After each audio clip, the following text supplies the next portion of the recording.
My brothers and sisters in Christ, there is a lot of practical wisdom contained in the words of today's gospel passage, but it also presents an occasion for a renewal or a repetition of a piece of spiritual counsel that I've found to be very important, very helpful for many people.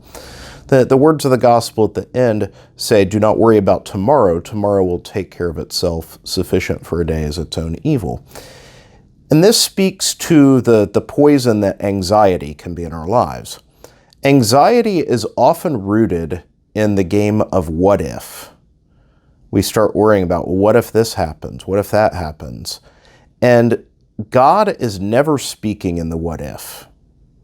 The what if is not the place to find God's voice. More often than not, it's actually the temptation of the enemy. God is present, of course, in all times and all places, but God is present to us in the here and now.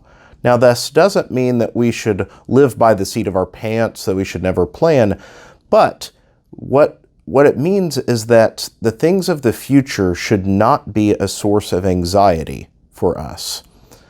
As it says in the reading, God provides for his people.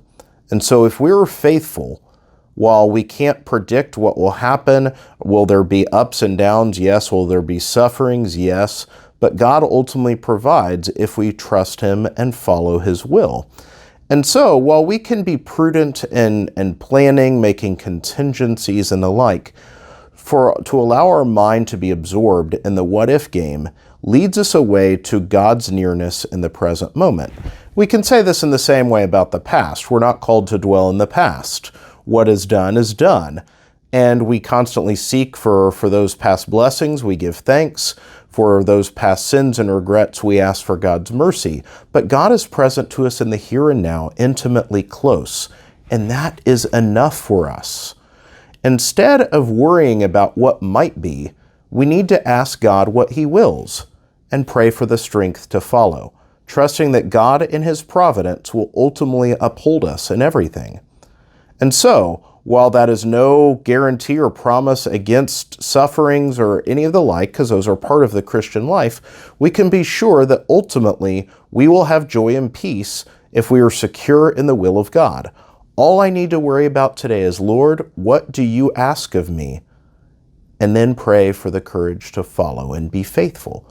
To say, be faithful today. That's my prayer. Lord, help me to be faithful to your love today. And that is enough for me. May God bless you.